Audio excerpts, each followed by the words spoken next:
Okay, by now you've likely received your OmniStream demo kits. In this short video, I'm going to go through the contents of that demo kit and show you what the hardware is that's in that kit and how to get it all plugged in together quickly to get you up and running. We're going to start with your Cisco router. This is an SG300 Cisco router, and you'll notice on the back here there is a power port. First thing we're going to do is plug this guy into power. And I've already got my power plugged into my outlet, so I'm going to take the plug, feed that into the back of the SG300. You'll notice in the lower left corner here there's a green light that begins flashing while this is booting up. This device here will take about 60 to 90 seconds to boot up. You need to let that process finish before you go ahead and connect all the rest of your devices. Now, next thing are going to be our OmniStream boxes. We have both the dual stream boxes, which is what you'll likely have in your kits, the encoder here, and the decoder as well. Easy to tell them apart. The decoder has these easy to see audio breakouts along the front right here. Okay. Remember, these are powered via Power over Ethernet, PoE, from the network switch. So I also happen to have here a pile of network patch cables that we're going to use to connect this all up. I have 7 of them. You should likely have at least 7. You may want to keep extras in case you lose one or one goes bad or you want to connect another device. First thing we're going to do is go ahead and connect our decoder. And I'm not going to have any of my HDMI plugged in at this point. The way these devices work, once they have power to them, once these guys are plugged in, they'll turn on. But then the encoder will start encoding right away. So we're going to wait and let everything boot up before we connect any of the HDMI plugs. So let's get the decoder up and running. Plug in input number 1 here on my switch to my Ethernet number 1 on my decoder. Do the same thing for the second port and the second port on the decoder as well. Alright, decoder's plugged in. It's going to go through its boot up process now. Then we go ahead and do the same thing with the encoder. Next available port on my switch. Plug it into Ethernet 1 on the encoder.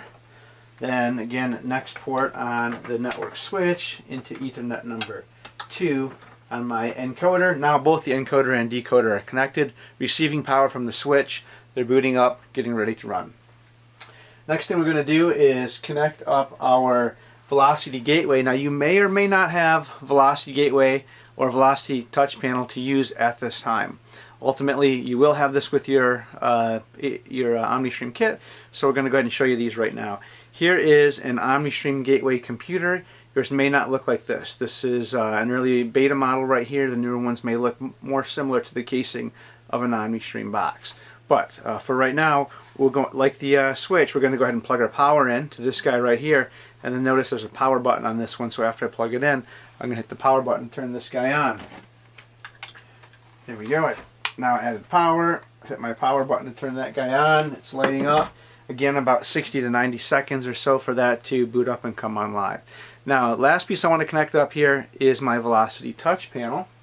I've got an 8-inch Velocity touch panel right here. I'm going to use a patch cord and connect that. Also, while I'm standing here though, let's go ahead and use a patch cord and connect that to the Gateway computer. I didn't do that a moment ago, so that's connected also. And now one more patch cord connected to the switch and to the Ethernet port on the back of the Velocity touch panel. Now this will supply power to the Velocity touch panel to get it up and running.